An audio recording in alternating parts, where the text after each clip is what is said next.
Olá pessoal, bem-vindos ao canal.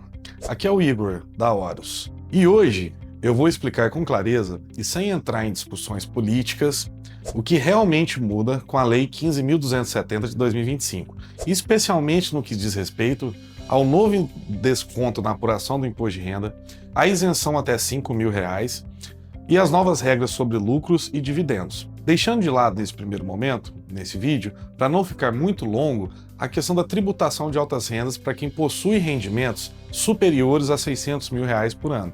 Sendo que, dependendo do resultado desse vídeo, nós podemos gravar uma continuação, então pedimos o seu engajamento e feedback na aba de comentários. Tudo aqui será explicado de forma técnica, objetiva e prática, sem opinião pessoal sobre o que é certo, o que é errado, ou se deveria ou se não deveria ser assim. Eu vou simplesmente mostrar como a regra funciona na vida real. Se você é empresário, autônomo ou investidor ou recebe salário, esse vídeo vai te ajudar a entender o impacto no seu bolso. Vamos começar pelo contexto.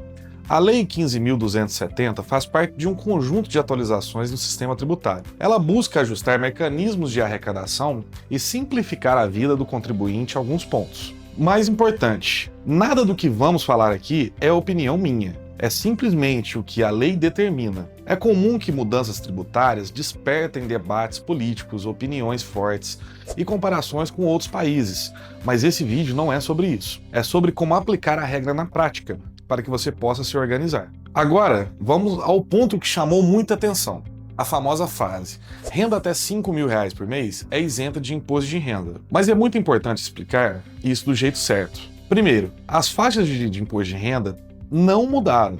Continuam exatamente as mesmas faixas que já existiam. O que a lei fez foi criar no artigo 3º-A uma fórmula de redução do imposto devido, que funciona como um desconto. E essa fórmula faz com que pessoas que ganham até R$ 5.000 fiquem na prática com imposto zerado. Ou seja, não é que criaram uma nova tabela, não é que mudaram todas as alíquotas. O que existe agora é o mecanismo de desconto que reduz o imposto de renda para zero dentro dessa faixa. Isso é muito importante para não gerar confusão. Vamos a um exemplo simples. Se uma pessoa recebe R$ 4.800 pela tabela normal de imposto de renda, ela pagaria aproximadamente de R$ 130 a R$ 300. Mas, aplicando a fórmula agora do artigo 3º-A, o valor do imposto ele fica zerado.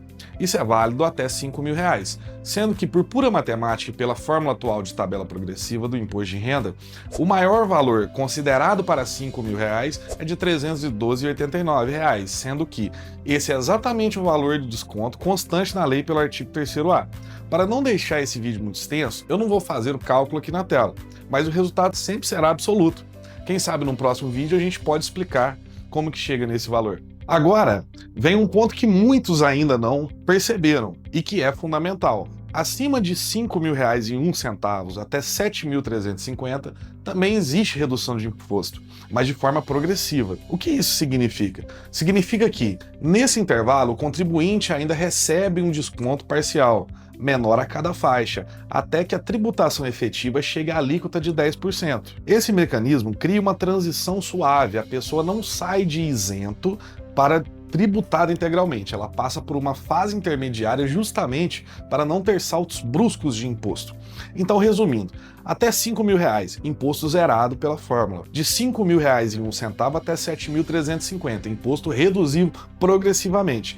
E acima de R$ 7.350, aplica-se a alíquota padrão da tabela progressiva em vigor do imposto de renda. É isso que está lá no artigo 3º-A da Lei 15.270. Agora vamos à parte mais sensível para empresários, lucros e dividendos. E aqui eu quero ser bem transparente, técnico e direto, sem opinião, sem julgamento, apenas explicando. A nova lei acabou com a isenção dos dividendos. Isso é muito importante. O que ela fez foi criar um mecanismo de tributação somente sobre distribuições elevadas, acima de um limite mensal. Funciona assim: se a empresa distribuir no mesmo mês até R$ 50.000 para um sócio, esse valor continua integralmente isento. Mas se ela ultrapassar esse valor, a parcela distribuída naquele mês fica sujeita à retenção de 10% de IR na fonte. Exemplo 1. Se um sócio receber R$ 10.000 de dividendos, ele continua isento. Se ele receber R$ 60.000, a empresa deve reter 10% desse valor. No exemplo 2, se em janeiro de 2026 o sócio distribuir R$ 40.000 de uma única vez,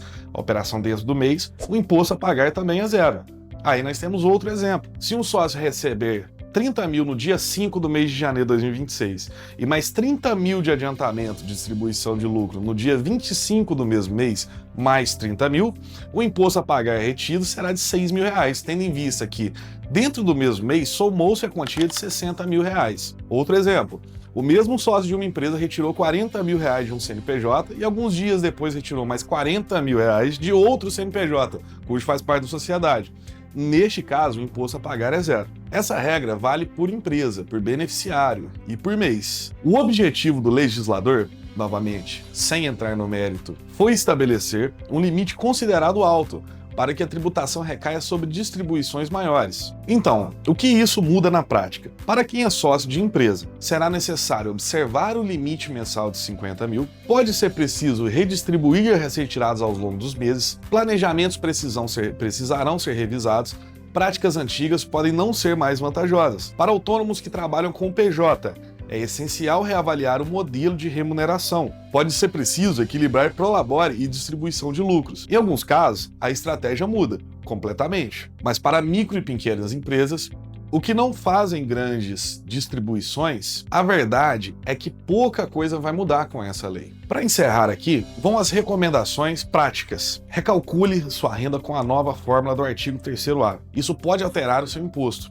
imediatamente. Revise sua política de distribuição de lucros, principalmente se faz retiradas grandes ou irregulares. Se for PJ de prestação de serviço, reavalie o modelo e, acima de tudo, não distribua valores altos sem planejamento. Agora, isso pode gerar retenção automática. E claro, conte com a Horus para fazer tudo isso para você, tirar suas dúvidas e trabalhar como um parceiro estratégico para a sua empresa na parte de contabilidade. E é isso, pessoal. Essas são as principais mudanças trazidas pela Lei 15.270 de 2025, explicadas com calma, sem discussões políticas e com foco no que realmente importa, como isso afeta você na prática. Se quiser que eu grave um vídeo só com simulações reais, comparando antes e depois, deixe aqui nos comentários. Obrigado por assistir. Se esse conteúdo te ajudou, considere deixar um like nesse vídeo e se inscrever no canal da Horus, pois isso nos dá motivos para continuar realizando produções nesse formato e para a plataforma.